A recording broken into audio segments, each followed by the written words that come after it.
Born and bred in Tuscaloosa, not raised in Baton Rouge. Didn't ride no wagon train to Norman or to Boone. They said I'd never make it, just a name they overlook. Now I'm burning up their game plans and ripping up their books. No 5-star shine, no silver spoon. I came up grinding on a Friday night moves. Now they feel me coming like a 4th down blitz. Got 'em talking sideways, throwing fits. But I must admit, I can't quit. 'Cause I'm the outlaw of college football. Ain't no stripes can hold me back. I don't need their legacy or no booster money stack. I don't bow to no tradition. Ain't no handshake deals I need. I just play for pride, for fire, and the will to make 'em bleed.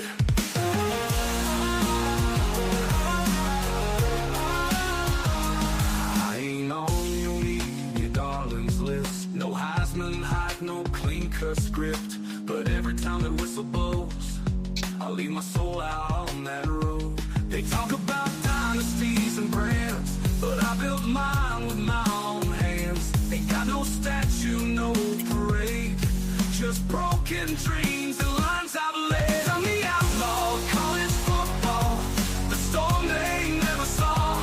I don't fit their pretty picture, but I still outrun them all. Don't need no love from ESPN, just a line to cross and dirt to win. Yeah, I'm the outlaw, the rebel in this brawl. I ain't here for fame or fortune, ain't no puppet on a string. I'm here to red their castles and crown myself a king. I'm the outlaw of college football, tattooed in scars and grit. I write my story on the field, and I never call it quits. Let the legends play their history, I'll write my own new lore. 'Cause I'm the outlaw, yeah, I'm the outlaw, kicking down the damn front door. Woo! Kicking down the damn front door. Like we always do. Every single day we're up in here. Today we're going to talk about the Oklahoma Sooners and the Texas Longhorns 2026 way too early college football season breakdown. I'm sure y'all enjoy that. And then tomorrow I'm going to probably do Alabama and LSU. And we may take 2 more teams here and there as well. Ones that maybe y'all want to hear about because y'all are the Common Joe and the Common Sally in the know. Get choked up when I say that. The Common Sally, the Common Sallies and Joes in the know, even more so than all the media talking heads, getting all excited. We may also partake in making fun of Bad Bunny as he is getting his ass ripped all over the world, except for those liberal spastics out there like Burnt Toast. That's right, Burnt. I see you up in here, Biddy. You little bitty. That's what my wife calls people short for bitch. But let's see who was the first batter up tonight. First batter up tonight was Thunder OU Sooner. He says, I'm glad I did not watch the halftime crap. Well, there was halftime crap at the actual Super Bowl. You're right. But we done a TPUSA Kid Rock halftime special on this channel, and it done really well. We've gotten a lot of viewership and a lot of subscribers off of that, and I appreciate Killer Breeze helping me out with that last night. We also have Russell Neese in the house, and Russell Neese says, good to see you, brother. Good to see you. I've been seeing you text messages, and we also done a show last night, Russell, for the halftime show. So we've been around. It's just you, Russell. You the one that's not been around, brother. We hadn't seen you in a while. Right guy 1218 says Bad Bunny was awful, but my Seattle Seahawks are your Super Bowl 60 champs. Finally got revenge for that loss to those New England Patriots. That's true. Thunder OU citizens, I don't think nobody would care except they won. Seattle Seahawks fans, that is. Yes, 10-minute intro song. I'm really worried about the RV guys program when Dabo lost, blah, blah, blah. Vin losing, blah, blah, blah. Isn't recruiting, hold me, kill a breeze, blah, blah, blah, blah, blah, blah, blah, RV, blah, blah, blah, RV. Yeah, takes a big man to talk shit about somebody that's not here, right? And by the way, you probably also need to invest in going back to 5th grade so you can tell time. Burnt. Because the intro was only 3 minutes. But you're welcome. You're welcome, burnt boy. Big Train Kiffin in the house says the TPUSA show for the win. It would be nice if they would make it last for 3 or 4 hours. That's true. Instead of doing a halftime show, that's a damn good idea, Big Train Kiffin. Instead of doing a halftime show, they should just do a show during the Super Bowl. Instead of calling it the Super Bowl, they'll just call it the Super Concert Show. I would much rather watch Kid Rock and various artists that aren't perverted play for 3 or 4 hours as opposed to watching Seattle kick 5 field goals and the New England Patriots offensive line looking like they are just like hot butter being run through. It was pretty boring, except for the Seattle fans out there. I'm sure it wasn't boring for them.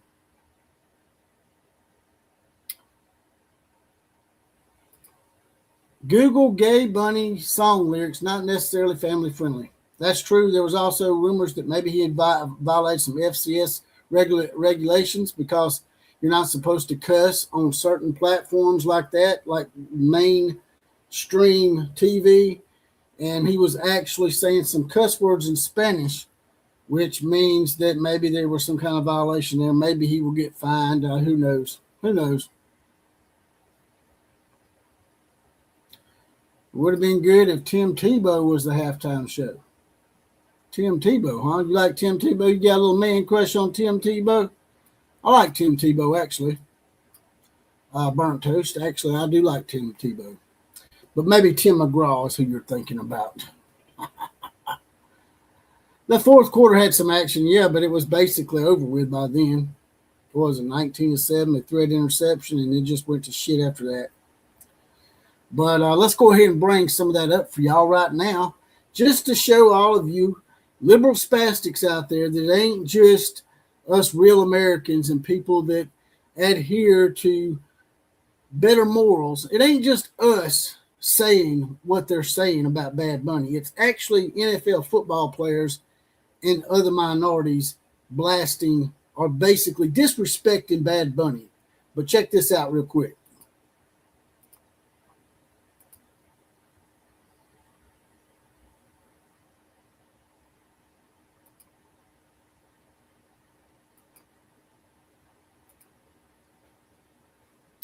Y'all see that? Oh, there you go. Y'all ready? Make sure it's all the way up so y'all can hear it. What's your favorite Bad Bunny song? I already got one. Sorry about that. I don't know who that is. I never heard of Bad Bunny. I don't know who that is. I don't know no Bad Bunny song. Do you think they made a mistake? I believe so. I ain't never heard of bro till now. I don't have one. I came here for the halftime show. The whole experience. Why aren't you playing Bad Bunny at the halftime show?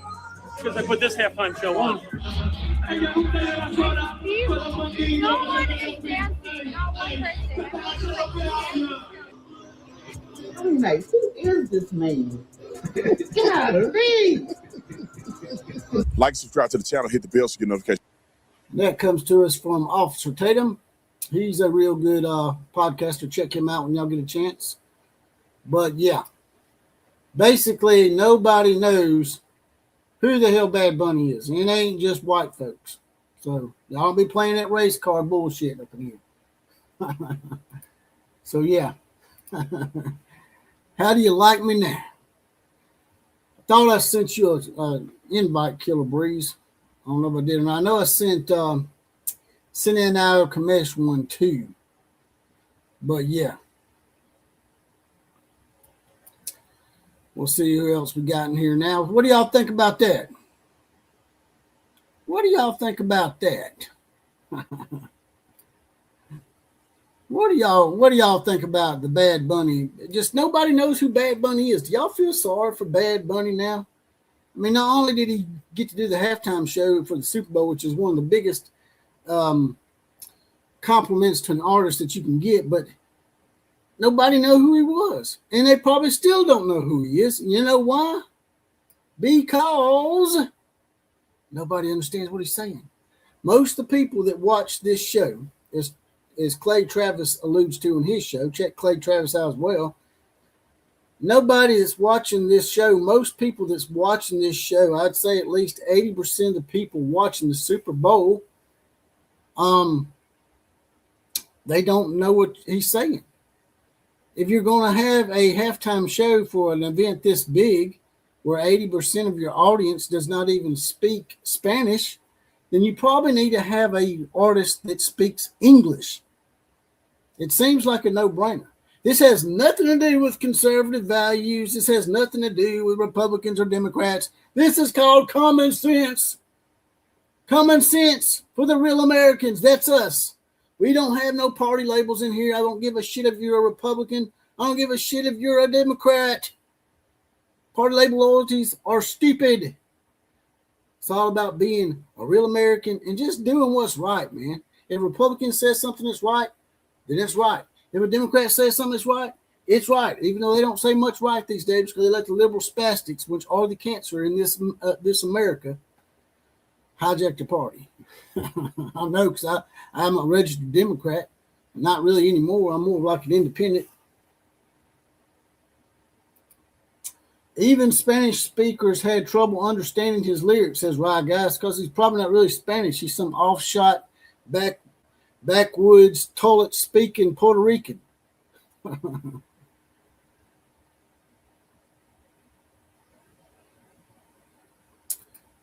Tim Gillespie says, I heard he made a slight against the U.S. by saying God bless America, then started naming off South American countries. Why am I not surprised? Why am I not? I'm not surprised, man. I mean, he probably named off every single. I would say Bad Bunny probably knows the national anthem of Venezuela better than he does the United States. But Russell Lee said the NFL lost him when they started kneeling for the national anthem. When y'all want to, if y'all get a chance, if y'all want to donate to the program, there's a little $money sign at the bottom. If you want to click on that and write your comment out, and then click at the second time, it'll push it to the top and highlight it, and I'll get to your question above everybody else's. Stick to what? Would you say SoCal Buckeye? I'll stick to whatever I want to, son. If you don't like what I'm sticking to, then you can stick it. Take your little skittle shitting ass on out of here if you don't like what I'm talking about, man. I can be fair to everybody, even you skittle shitters out in L.A. We all know that y'all can't even fill up a football stadium for a Big Ten game. Southern Cal's first Big Ten game against Penn State had 20,000 empty seats. So until y'all can start filling up your football stadium for conference games, don't be coming here and telling me to stick to anything. Go watch transgender volleyball on a trashy beach in Santa Barbara, which is what y'all like to do other than watch football. I'll stick to whatever I want to, son. I'll stick to whatever I want to. I'll stick to your woman if I want to. You can come down here and go dancing at the bar with us here in Tuscaloosa, Alabama. You come down here, I'll drink your beer, dance with your woman, slap your mouth. You know what that is? Ass whooped, coochie took. And that's what you'd be, son. I'd take your shit. There won't be nothing you can do about it.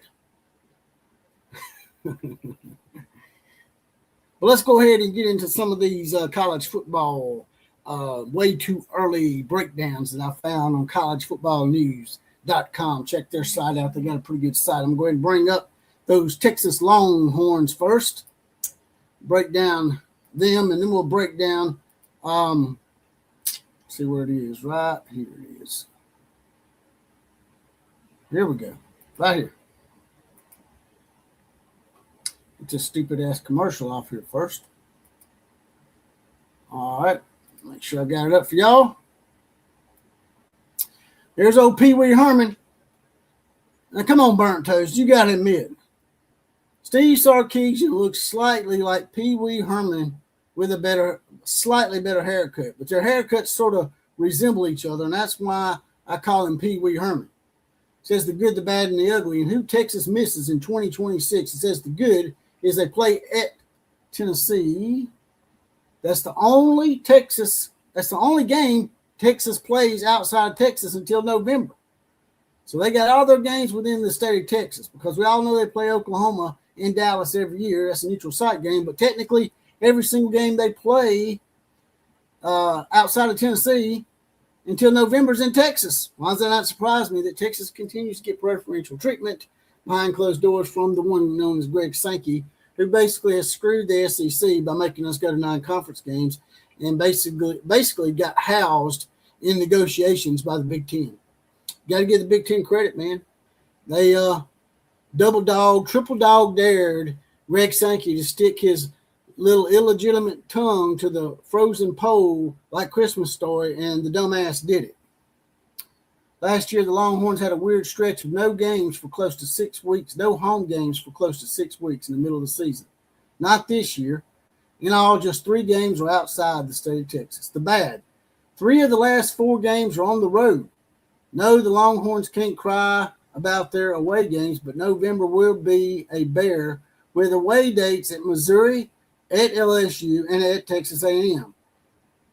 And yes, the home games are great, but 2 of them are against Ohio State and Ole Miss. Wow. Pretty nice little slate. It's a little bit tougher this year for Texas. I will give them that.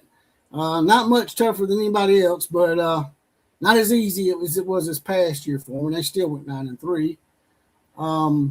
The teams that Texas will miss this year are Alabama, Auburn, Georgia, Kentucky, South Carolina, and Vanderbilt.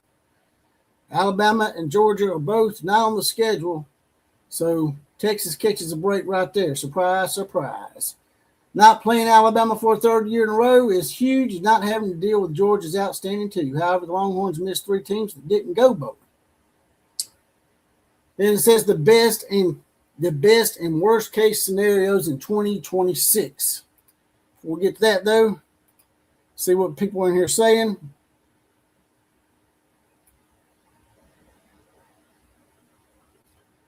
What are you talking about, Burnt Toast? You're talking about scheduling the SEC puts a cupcake game. What are you talking about, man? Are you completely off your rocker? Every freaking conference. Now you're talking about Indiana. They scheduled 3 cupcakes. The SEC's always scheduled a hard non-conference game. It doesn't matter when you play the cupcakes, retard. A cupcake's a cupcake. A cupcake's in September is a cupcake in November, man. And it's actually smart. If you use your noodle for more than a hat rack, you realize it's actually a smart thing that the SEC plays their cupcake in November so they can get their starters some rest before their main rivalry game at the end of the year, plus a possible SEC title game. That's called being smart. That's called scheduling smart, moron. And why would you talk about the SEC, Burnt Toast? You're in the SEC. That's what I have a problem with a lot of Texas people and some Oklahoma people too. They keep talking shit about the SEC when y'all still in the SEC. Y'all not in the Big 12 anymore, man. So quit talking shit about the SEC. Show some damn loyalty, man. What the hell, man? Damn. Have to explain that to you? Damn. I can't believe you said that, man. See if we got any paid comments. I may have missed some. I don't see any. All right, so let's continue with the Texas football breakdown. Best case scenario, it says here, is to beat Ohio State. Forgotten in the fog of last season is number 1, Texas goes to the college football playoff if they beat Ohio State to start the season. Number 2, it had the ball and was driving late with a chance to tie or even win. If my uncle was an ant. Come on, man. That's a little lame there. College football news. If y'all had beat a shitty Florida team, y'all would have been in the playoffs. It wasn't the Ohio State game that cost you. It was the Florida game. This time around, the Longhorns beat the Buckeyes and take care of Oklahoma again. and don't lose at home on the way to an 8-0 start is the best case scenario. There's a loss somewhere, but it doesn't matter. They beat Texas A&M, go to the SEC championship, and have a sweet seed in the college football playoff, which I disagree with.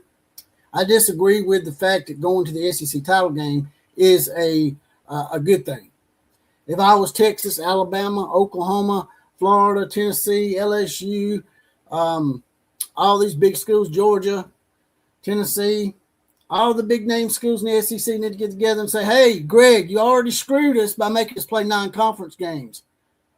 So guess what, Greg? We're not playing no damn conference game. No conference championship game. Wrong answer, Greg. We're not doing that shit anymore. Ever again. Worst case scenario for the Texas Long Turds. My bad, Longhorns. I'm trying not to smack talk y'all tonight. Trying to be serious. Not really. Worst case scenario is a 2-2 September. The Longhorns lost a fight against Ohio State and Biff, what? It's SEC opener at Tennessee. All of a sudden, there's no margin for error the rest of the way, and they lose to Oklahoma. So if they start off like they did last year and go 2-2, once again, they're probably going to be on the outside looking in at 9-3 or 8-4 is what they're trying to say here. Realistically, the wheels don't totally come off, and there's a bounce back. But more losses come in November, including a revenge loss to Gulp, Texas A&M. I don't know if Texas A&M is ever going to be able to get over Texas. The emasculation that Texas A&M has for Texas is pretty comical. I mean, I know why they didn't want them in. I ain't trying to give Texas any kudos, but the reason why Texas A&M didn't want Texas in there is because they just can't beat Texas for whatever reason.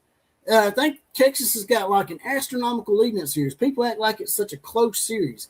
It's almost like Oklahoma and Oklahoma State, except Texas A&M's had a bit more success outside of Texas. Oklahoma State usually sucks all the time. But I think Texas is like 75-18 or something. Help me out, Burnt Toast. But here's the schedule. They play at Texas. They play Texas State. Well, don't be talking about us playing no Cupcakes. Ohio State, UTSA. Oh, y'all got y'all some in-state rivals now. Tennessee, open date versus Oklahoma. Then you play Florida, Ole Miss, Mississippi State, Missouri, LSU, Arkansas, and Texas A&M. Wowzers, wowzers, wowzers. Spectre, inspect my gadget.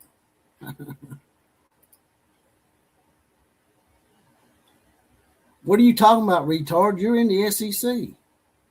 Do you have a mental defect? It says 9 conference against 3 against community colleges, 1 blah blah blah. You don't do your research, man. That's why you're a joke. I mean, I could debate you and talk smack with you all day, except I can't because you say stuff that's totally untrue. Texas plays Ohio State, your team supposedly. I don't think it is. I'm starting to think along the lines you're an Ohio State fan. But Alabama played 2 Power 4 conference teams last year, and we scheduled these games 7 or 8 years out. So when we scheduled Florida State and Wisconsin in the same season, they were both very good teams. Wisconsin been to the Rose Bowl numerous times. Florida State's won, I think they've won 2 or 3 national championships, and we played them on the road in Tallahassee. Year before that, we've played Michigan in the preseason. We've played USC at the beginning of the year. LSU played USC last year. They played USC, I think, a couple of times in the last 3 years. Alabama opened with Wisconsin a few years back. On top of that, and they've opened up with Virginia Tech in the past and all sorts of teams. So I really don't know what you're talking about, son. You need to do your research before you open your cocksucker. Because when you start running your cocksucker, you just look like a stupid guy with balls on his chin. And I'm just saying, man. I'm just saying.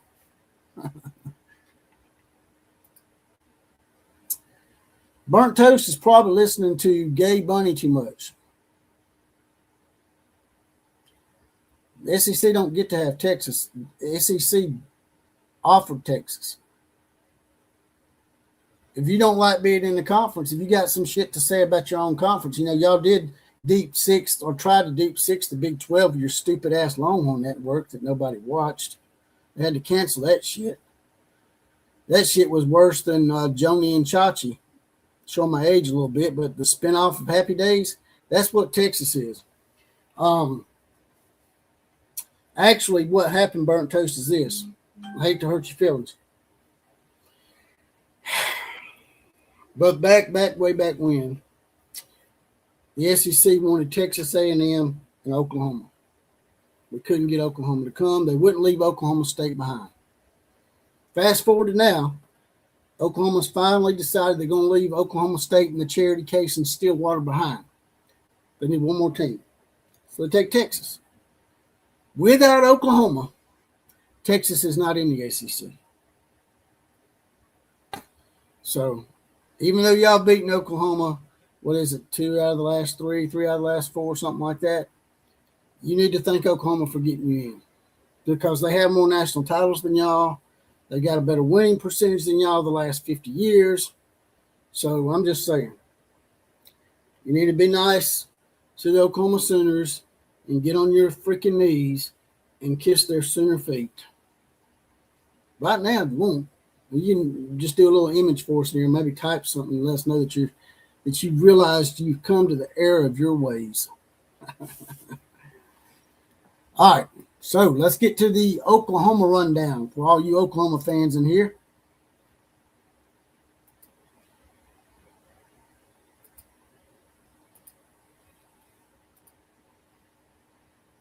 All right.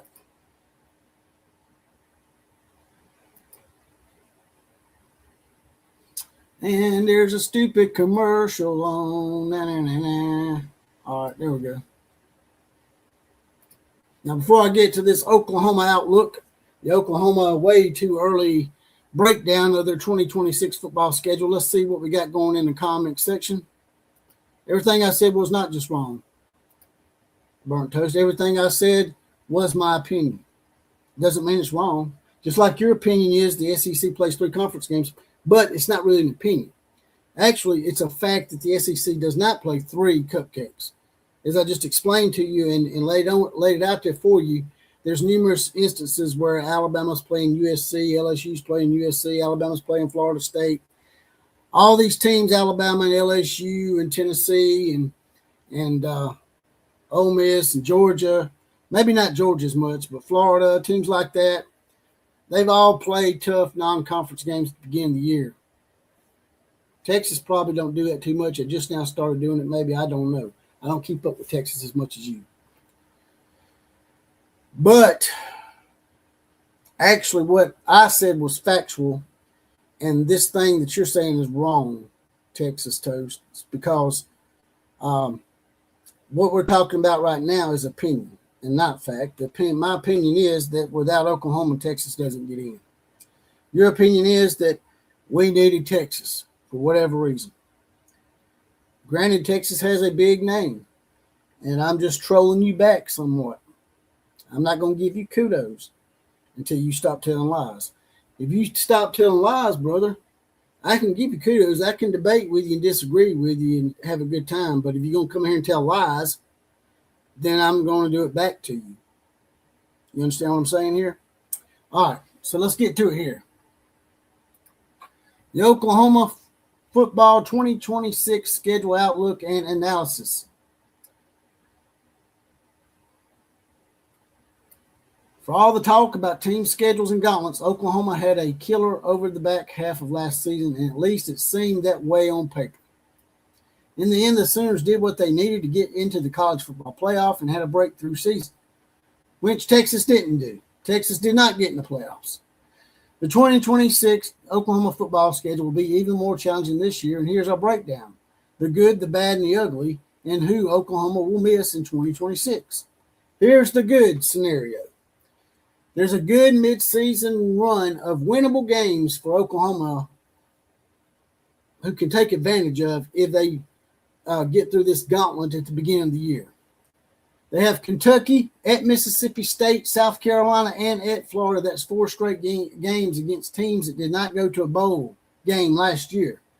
Yeah, the November games against Texas A&M and Ole Miss are tough, but they're in Norman. Why is Ole Miss coming to Norman again? Thought Ole Miss came to Norman last year. Maybe I'm wrong about that. Here's the bad scenario. Here's the bad. The first half of the season is a total bear. This year, the Sooners have to go to Michigan. Thought you said they played Cupcakes, Texas, toast. They have to go to Michigan. And then the SEC season starts at Georgia, and that's followed by a Texas showdown. November isn't a whole lot better. Going to Florida and ending the regular season at Missouri is tough. And yes, while Ole Miss and Texas A&M are home games, they're against teams that were in the college football playoff. It's another team that made the playoffs that Texas didn't get. You know,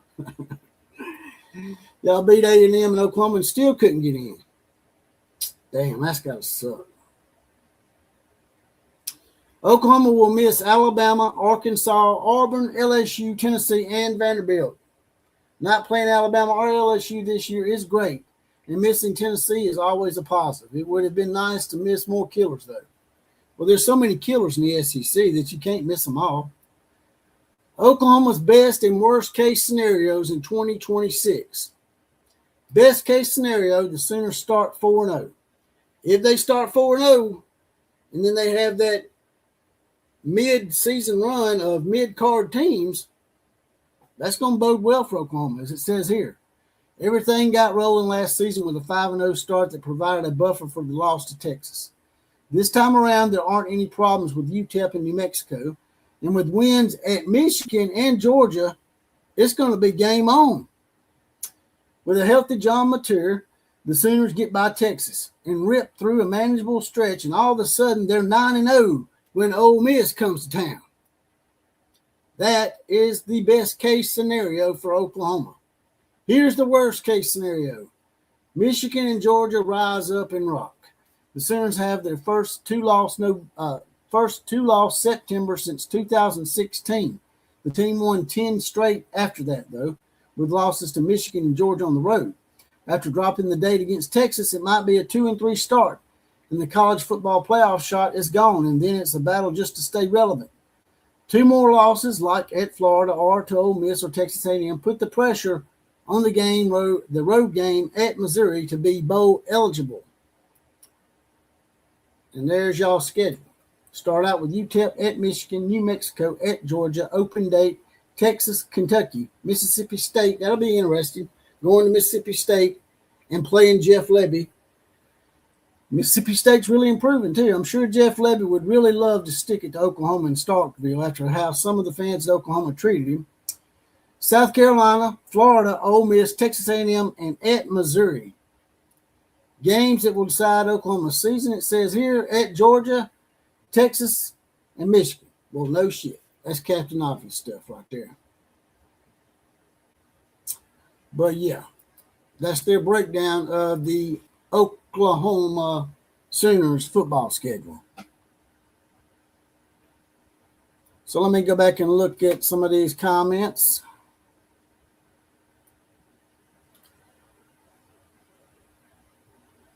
All right.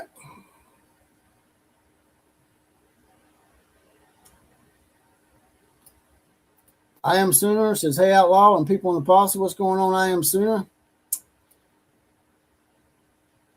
Light toast, huh? Lighting the loafers there, huh, Fred? Fred says, light toast thinks it's so, it's got to be right.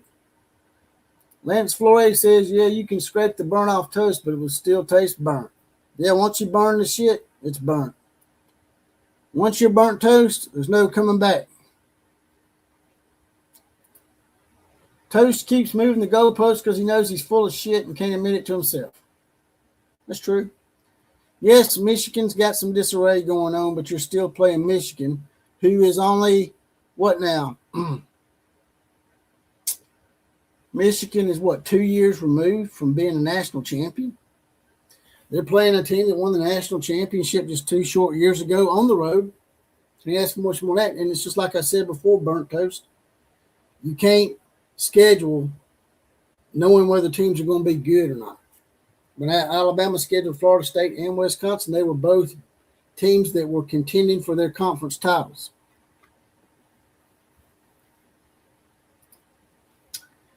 Lance Flores says, OU season is going to hang on Mature's play. He has to get better. And this is true. He does have to get better. I'm going to go ahead and invite some people up in here in case someone wants to come. Anybody want to come up in here, just let me know, and I invite you in here.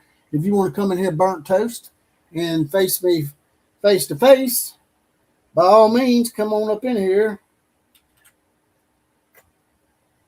I know I sent, what's his name, old NIL Commish invite. I'll send George Contupas Killer Breeze one. I guess I neglected to send him one. I thought I sent both of them one. Let's see what I hear. Yeah.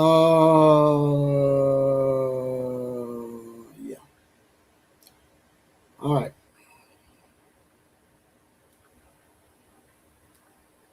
Let me send Killer Breeze an invite. See if he wants to come up in here.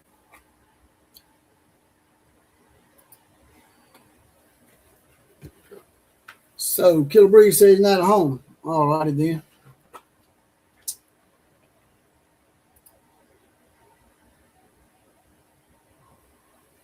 We have players drafted every year, burnt toast. Do you think that Michigan, he says that Michigan had all those players drafted, like 25 in the last 2 years. Well, I mean, we all have players that's drafted every year, burnt toast. That's part of college football, man. Now you got players leaving every year, and sometimes every 6 months. You got players playing for 7 different teams in 4 years. Well, that just sounds like you're grasping, man. It sounds like you're grasping for straws, man. You're going to have to come up with something a little bit better. You have to step up to the plate. You got to choke up on that bat a little bit, son. But, yeah. Anybody want to come up in here, just let me know. Let's go ahead and get that invite out again. Here we go. Copy that. I'm going to put it in the comments section.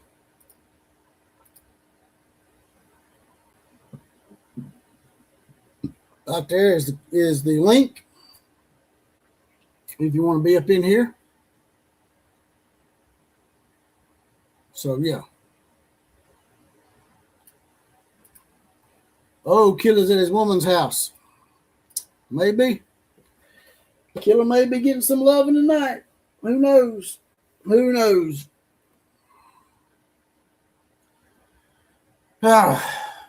As long as he's not hanging out with any bad bunnies, we'll give Killer a pass this time. We'll give you a pass, brother. But, yeah, there's the link. If you want to come up in here and be a part of the show, if you have any questions about what we just talked about, what do y'all think? What did y'all thought? A little breakdown of the Texas and Oklahoma schedules. It's pretty Captain Obvious stuff.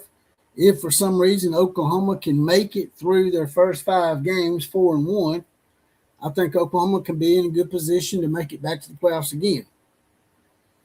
You know, having Michigan, Georgia, and Texas in your first 5 games, more than likely you're going to catch a loss somewhere. Whoever you catch a loss to. But, you know, try not to lose more than 2 games. Because if you do, you're out, most likely. If you go 2-3 in that first 5 games, it's going to be a hard road to hoe.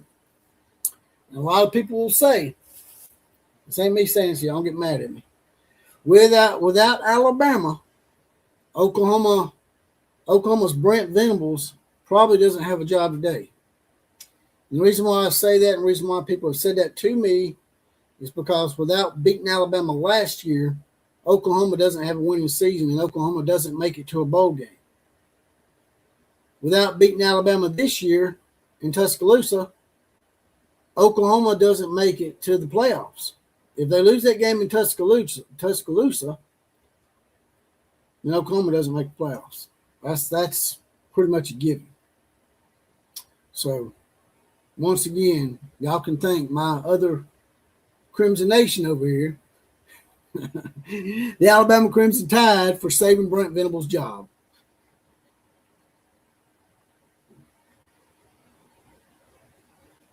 I'm tired of hearing excuses, man. You got to come up with something that's better than an excuse, man.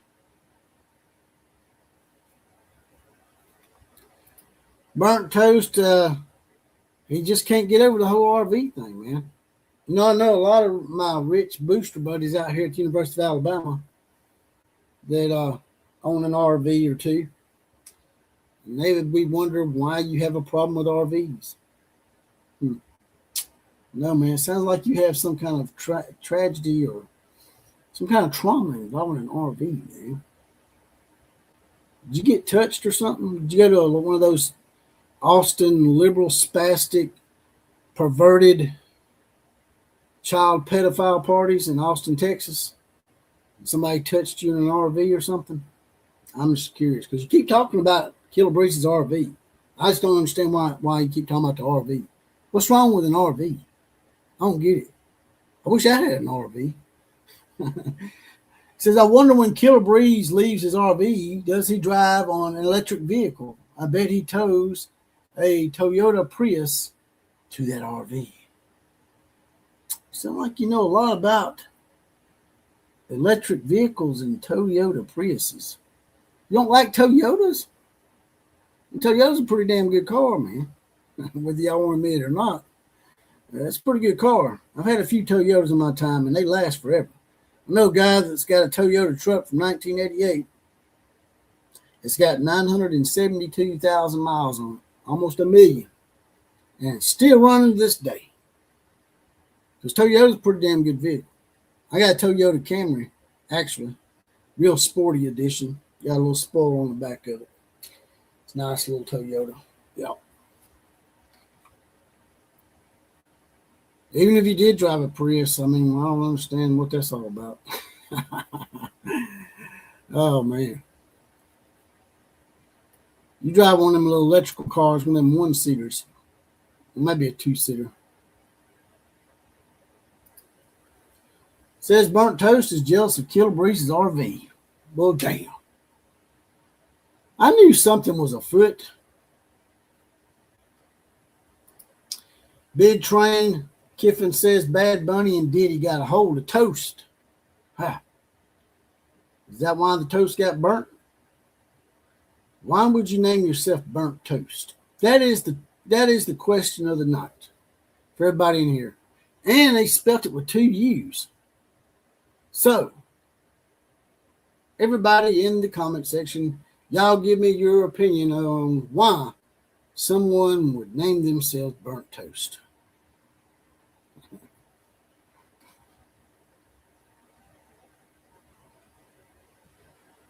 Yeah, it is nicer than a cardboard box.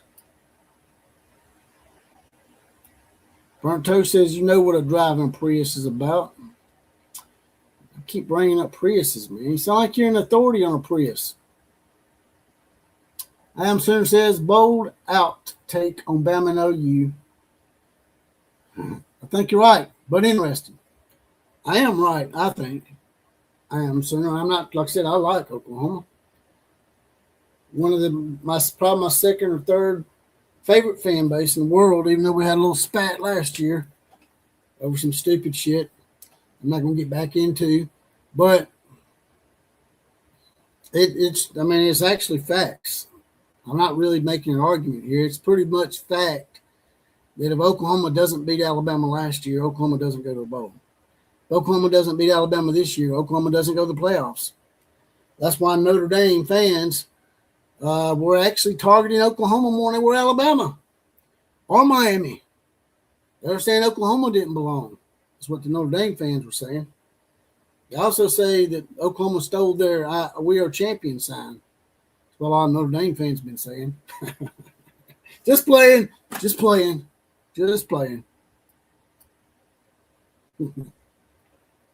All right, I got one more thing I want y'all to check out. It's my obligatory shot at the transgender community out there because there's no such thing as that. It's just like me making fun of people that believe in the Tooth Fairy and people that believe in Santa Claus and people that believe the earth is flat. Now, I do believe one thing that the flat earthers believe in. I do believe that we did not go to the moon. Because there's certain things, man, how they calling each other and all this other stuff, man, back in the day, we barely had phone lines and we didn't have any cell phones. So how were they calling them on the moon? You know, that kind of deal. But now getting off topic a little bit. So let's get to this real quick. It's something that Clay Travis said I want y'all to see. Get y'all's take on that. About transgenders in the women's sports again. That topic has re-arose. Let's see if this is it. Nope, that's not it. Here it is. Here we go. This is a shot at the Olympics, the Winter Olympics. We got a lot of those Winter Olympic athletes who are saying stupid shit about the United States. They get up there and they get on the podium to represent the United States in the national anthem, and then make aspersions toward the United States. Well, if you don't want to play for the United States, then go try out for Zambia. Go try out for Mozambique or Ukraine or Kazakhstan. Go try out for one of those countries if you don't like the country you're playing for, jackass. But anyway, check it out. It's also indicative of why they don't exist anymore. The Washington Post ripped me for saying Amin Khalif, and I may or may not pronounce his name correct, is a man, and he should not be allowed to compete in the Summer Olympics and win a gold medal. I believe we have a headline. We can throw it up here. Amin Khalif has now acknowledged that he has XY chromosomes.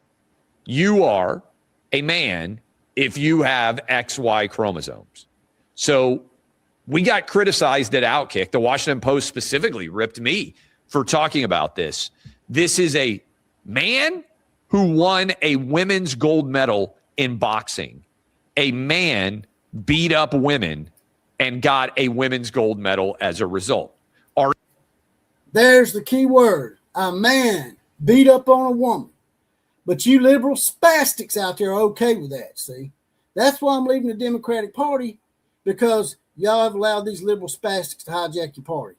It's one thing to believe differently on immigration. You can have your opinion on immigration and think that more people should be allowed in. But when it comes to stuff like this, this is a deal breaker. This is not something that you should be able to have a difference of opinion on. This is something that should be something that goes without saying, something that should be a law. You are not allowed to beat on women. If you're in a domestic relationship and you beat on a woman, you go to jail. But you can allow a man to go into a sport and beat on our sisters and our daughters and our cousins and our aunts and our mothers. You won't allow men to beat on them in sports? They're a bunch of woman beaters. They're a bunch of cowards. Any of you out there that are watching this show, if you're a transgender man, which is a made-up word, by the way, it don't exist. If you made-up word people out there think this shit's cool, or any of you Democrats think this is okay, you're nothing but a cowardly woman beater. You are the gunk between dirty toes. You're a piece of shit. You're basically just a big old piece of dung. But let's continue. Are any of the people out there who drew attention to this in a negative way, attacked people like me for saying, hey, we shouldn't have dudes winning women's gold medals in boxing, are any of them apologizing to their audience for being wrong? Not that I've seen. Not Jamel Hill. Not the super left-wing Dawn Staley, South Carolina women's basketball coach. They actually said it was pure hate, I believe was the phrase, or close to it, that anyone would point out that a man should not be involved in women's sports. Absolutely ridiculous. And there you see Dawn Staley and Jamel Hill. Have they told their audiences anything about the fact that they were wrong and this was untrue and they should have never, ever been involved in this story? They need to pray and be prayed for, because the way their lives are set up, pure hatred. Is it pure hatred to believe that a man shouldn't be able to compete in women's sports? I don't think that's pure hatred at all. In fact, I would argue, seems quite hateful to me to allow dudes to beat up chicks and win gold medals as a result. Exactly. Exactly. That's my point. And that's why liberal spastics and Democrats are going to continue to lose elections, because they make it easy for Republicans. And I'm an independent saying this. They make it easy for you to vote for Republicans because Republicans aren't down with stuff that's pretty common sense. How is it pure hatred, Dawn Staley? Dawn Staley is probably the biggest piece of shit there is. And see, people prop people up like her just because they win at a sport. Which in the grand scheme of things, in the grand scheme of life, although a lot of people have you believe differently, it's not that important, Dawn. You're not that important. If society wasn't misconstrued the way it is and thinking that sports is more important than what it really is, you'd be in trouble. How's it pure hatred? Just like Clay Travis said, it's not pure hatred to want to protect women from men beating on them. What's pure hatred is you, Dawn Staley. Are you a woman? Because if you're a woman, how would you like it if a man had come in and took your spot when you were playing basketball in college? How would you like that, Dawn? You wouldn't have liked it too much. You're a hypocritical piece of gunky old toe jam piece of shit, man. That's what you are, Dawn. I hate people like that, man. She's the biggest hypocrite I've ever seen. I used to be a Democrat, yes. I'm not anymore. Can you not carry on a real conversation with me? Really? Dirty Toes, I'm referring to her. You're the one that keeps talking about people's RVs and where they sleep at and shit. You're the one that has an issue with taking low shots and Bush League shots at people, man, not me. I'm just stating the obvious here. And if you don't think it's true, then come in here and do something about it. I put a link in here. Come in here and debate me, man. You make me shut up. Now, I don't think that's ever going to happen. You're not going to make me shut up anyway because you way off in Texas somewhere. Yeah, I used to be a Democrat, but I'm not anymore. But it's not hate. It's just like Fred Bagley said, it's common sense. Why would you want to allow a man to beat on a woman? And why are you taking up for that, Burnt Toast? How would you like it if some dude beat up on your daughter or beat up on your wife or your mother? No, man, you sound like there's nothing wrong with kidding around and talking smack about sports. There's nothing wrong with that.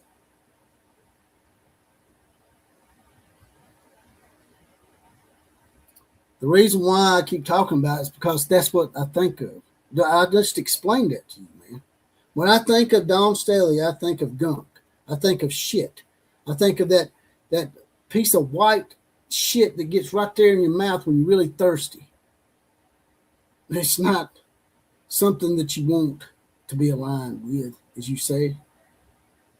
If you're aligned with me about it, then why do you make jokes about it? Why do you think it's okay for it to happen? Obviously, you think it's funny because you're making jokes about it. To me, it's not really a joke that that's allowed to happen and allowed to go on. It's just people like you that roll over and take it, man. You say you're aligned against it, but you don't come out against it. Yeah, I think he's got a foot fetish. The reason why I couldn't think of nothing else better to call her, to be honest with you. I was trying to think of what that piece of white stuff that's in your mouth when you get really thirsty. That's what she is, man. There's nothing about her that's very contributive to life in general. All she does is coach a women's basketball team. That's it. I mean, people act like it's a big deal for coaches when coaches win a bunch of games, and I get in trouble for this all the time. I used to call Nick Saban out. People think automatically because Nick Saban has won a bunch of football games that if I call him out about something he said that's wrong, and there's something wrong with me just because he's won a bunch of football games. People need to quit putting these athletes on a pedestal and saying just because they have won a lot of football games or rushed for a lot of yardage or they're a star in football or basketball, whatever sport, they're not wrong to do what they do. If Kobe Bryant goes and rapes this woman that's a supposed call girl, and then she backs off of it, and suddenly Kobe Bryant is innocent. Yes, I know he's dead, but that's just one example of celebrities that always get the benefit of the doubt just because they're a celebrity.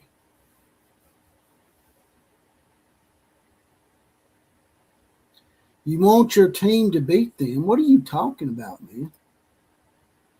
Your team can't beat them, man. If the Texas Longhorns women's team played against, let's say that Don Staley decided to go out and get a bunch of men's basketball players that couldn't make it onto a college basketball team in men's sports. Texas Longhorns women would not even come close to beating them. They beat y'all by about 60 or 70 points. And your Texas Longhorns women's basketball team would probably incur a lot of injuries and get beat down. So it sounds to me like you're okay with it.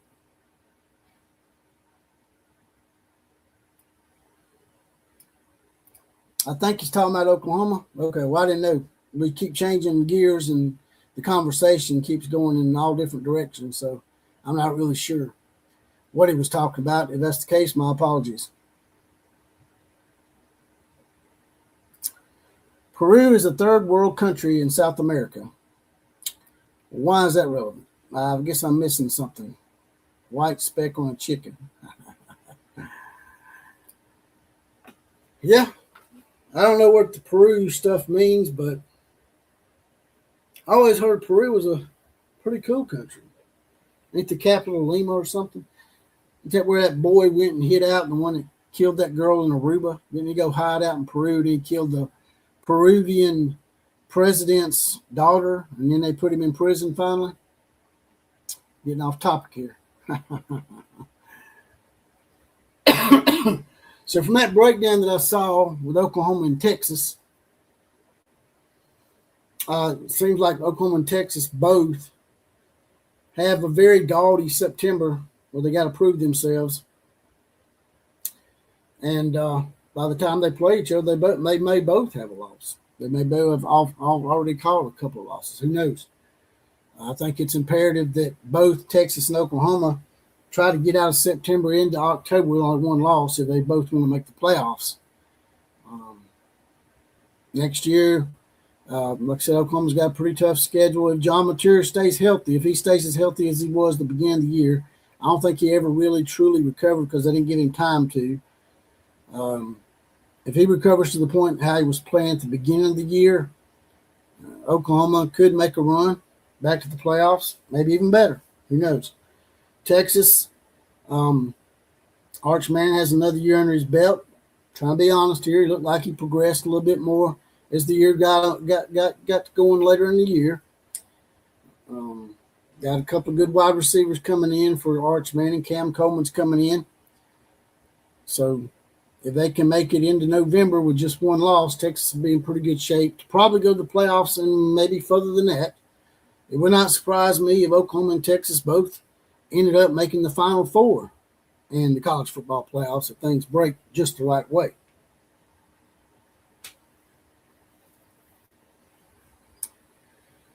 So, I don't know. If I had to make a prediction on the schedule next year, I think it would not surprise me if both Oklahoma and Texas both finished 9-3 or 10-2. 10-2 for both teams would not surprise me. You know, they both got gaudy schedules. I think it all hinges for Oklahoma, though, basically on John Mateer not getting hurt again.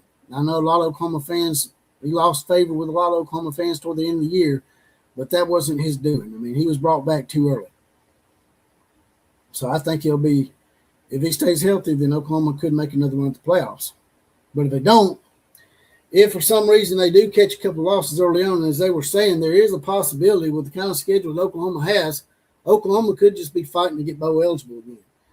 If Oklahoma, for some reason, finishes the year 7-5 or 6-6, my question to Oklahoma fans out there is Brent Venables going to be on the hot seat? If Brent Venables goes 6-6 or 7-5 next year, will he be on the hot seat or will he be fired for going 6-6 or 7-5 next year? Same thing with Steve Sarkisian. He missed the playoffs last year. Texas fans are sort of just like my fans, just like Oklahoma fans, any blue blood out there. We all are sort of unrealistic when we come to our teams, to be honest with you. I'm a little unrealistic too sometimes. But if Texas misses the playoffs again, to the Texas fans in here, that being burnt toast, if for some reason Texas regresses a little bit more especially with all the firepower they got coming back with Arch Manning and Cam Coleman. If Texas, for some reason, goes 9-3 or 8-4, will Sarkisian's seat start heating up? Or will he be looking towards going to the NFL? A lot of people think that it wasn't this year, but next year maybe Steve Sarkisian will start looking at going to the NFL.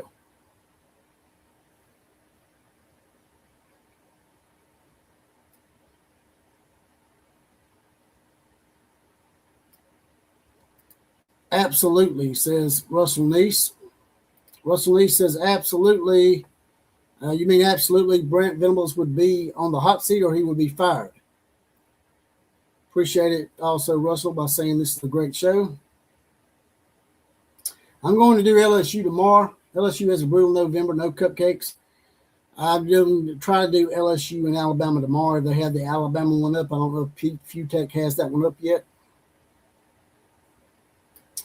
Thunder U Sooner also thinks Brent Venables would be on the hot seat if he goes 7-5 or worse. Hot seat. So if Brent Venables goes 7-5 or 6-6, goes to a bowl game, say he wins the bowl game, and he finishes 7-6 or 8-5, will they fire him, or will he just have one more year? And for Steve Sarkisian, burnt toast. He's probably done left and probably pissed him off. If for some reason Steve Sarkisian goes 8-4 next year, which I think they might, if Steve Sarkisian goes 8-4 next year, will Texas be looking to get rid of Steve Sarkisian? If they go 8-4. If Texas goes 8-4, I think Texas fans are a little more stringent, a little more strict with their coaches as far as expectations go, being a little more unrealistic. Sometimes Alabama fans are the same way. So are Oklahoma. If Texas goes 8-4 next year, burnt toast, will Steve Sarkisian be on the hot seat or will he be fired? Will he be both? Will he be going to the NFL? Burnt toast says that LSU is beating you both. So is Georgia. So is A&M. Just admit it. You're second tier now in the SEC. Texas took over and will push their belly this year. If Texas took over, then why didn't they make the playoffs? Y'all allowed two teams that beat you to get in the playoffs. There's 5 other teams ahead of you. And I venture to say, man, they might have even put Vanderbilt over you. Even though you beat Vanderbilt, you almost shit the bed and let them come back and win. There was talk that they may push Vanderbilt over you even though you beat them. So y'all might have been the 6th best team in the conference.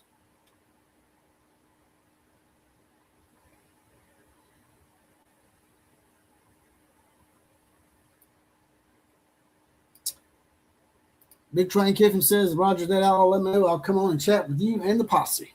All right, if I do the LSU and Alabama tomorrow, if the Alabama gets put up, I couldn't find the Alabama tonight. I was going to do Alabama and Oklahoma, but since it wasn't on there, I decided I'd just do Oklahoma and Texas.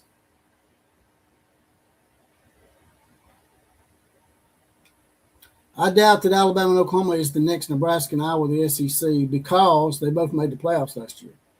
See, once again, you're not coming with stuff that's really helping your cause as an aspiring smack talker. I can teach you if you want me to. I used to give smackology classes on Wednesday nights at 9 p.m., and I stopped doing them. Me and Big Train Kiffin, we both used to teach those classes for the people on Facebook because they didn't know how to smack talk without wetting their diapers and rashing up and, basically losing their bowels. Alabama and Oklahoma can't be the next Nebraska and Iowa because they made the playoffs.